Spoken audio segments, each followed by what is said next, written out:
Folks, welcome to the results roundup for Saturday the 21st of August. Quite a short one today. There wasn't much going on yesterday. A few games. If we look at the Northern League, there was just one completed game, and that was a win for Kendal against St Anne's.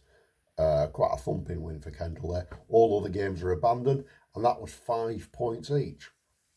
If we do the performances in the Northern League, I'll do the tables at the end. Blackpool against Chorley, Thomas King there, he got 75 for Blackpool before the game was abandoned. And then in the bowling, Chris Miller for Kendal took 7 for 20 against St Anne's in their win. Liam Moffat for Morecambe took 6 for 50 against Netherfield. Well, that was abandoned. And amazingly, in a game in the Lancaster v Longridge game, Jake Durnell for Longridge took 6 for 12 before that game was abandoned for Longridge against Lancaster there, and that included a hat-trick which was within a triple wicket maiden. So he's had a good day there, but unfortunately the match was abandoned. In the Palace Shield, there were wins for Croston, Penrith and Great Eccleston, and all the other games were abandoned with 2 points each. Batting wise, Max Harper for Croston, he got 66 against Vernon Carus. Asher Hart for Penrith against Fylde, he got 83, and Nicky Burns for Penrith in the same games got 65. Bowling wise, Phil Booth for Great Eccleston against Preston, he took 6 for 45 there in their win. And then we'll look at the Westmorland League. There were only 2 games completed in that, and there were wins for Carnforth and Heysham. The top 2 there, making sure their games get on. I've no card for the Heysham game, so I've no details of that. That seems to be a running theme, to be fair. Each week, this is always the last card, the game involving Heysham. 2 performances of note in the batting. Ryan Nelson of Carnforth, 77 not out in their win against Milnthorpe.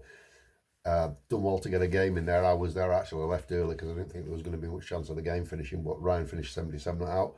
And Tom Ridley for Sedgwick in their abandoned game against Barry, he took 7 for 32. He's a really good bowler. We've talked about that before. So let's have a quick look at the tables. It is going to be a short one. Northern League, that's sewn up at the top, I think. Blackpool 216, Longridge 181, Lancaster 180, Netherfield 167, Garstang 161, Kendal 149, Leyland 137, Morecambe 125, and then we go to the bottom, Fulwood 111, St Anne's 111, Chorley 107 and Fleetwood 98. As you'll see in the preview show for next week, it's a double header in the Northern League, and it's a big weekend for Fleetwood. They've got chances there, so we'll have a look at that when we do the preview show next time. Palace Shield, we've got Penrith have got it about sewn up at the top, I think. They're 19 points clear. Penrith 168, Vernon Carus 149, Kirkham 148, Barrow 144, still with that game in hand, Penwitham 136, Thornton Cleveland's 133, Great Eccleston 127, Preston 120, Eccleston 109, Croston 108, Fylde 81 and South Shore 53. So South Shore and Fylde have gone, I think. At the top there, interestingly, Penwitham and Thornton Cleveland's, they've had the bad rub of the green really, because looking at it, they've had 4 games rained off, and other teams have had 1 or 2, and so that's perhaps why they've fallen behind a little bit. Penrith have gone at the top, they're away, I think. It's going to be Vernon's, Kirkham, Barrow, maybe Penwitham, maybe Thornton Cleveland, but Barrow have obviously got that game in hand against Croston, so we'll have to see about that. That's played towards the end of the season, so that's going to be interesting there. Some decent games next week. We'll find out about that in the preview. Westmorland League, Carnforth, well, 41 points clear at the top. There's only 3 games left, and it's 15 points for a win. So by my reckoning, if they get 6 points, now if they get 5 points, 6, yeah, if they get 5 points, in the rest of the season, they win the title. So that's probably quite likely. So Carnforth 236, Heysham 195, well clear in second. They've had a good season.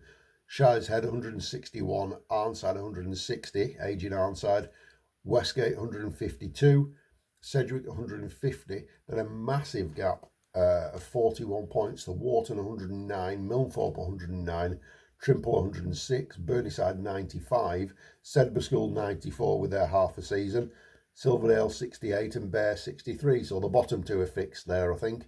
Remains to be seen how many go down, if any. And at the top, it looks like Carnforth League. So that's the roundup for this week. Once I get the final results, or we might do a stats show, and then the preview show will be a longer one next week because the double header in the Northern League. Some quite interesting things to look at there. Lancashire Cup final today at Old Trafford, and it's the Mailer Cup final today at Eccleston. So let's look forward to those games. I'm off to Eccleston, popping off with my chauffeur driven lift, and I'll see you when I do the preview show and the stats show at some point during the week. Thanks for watching, guys.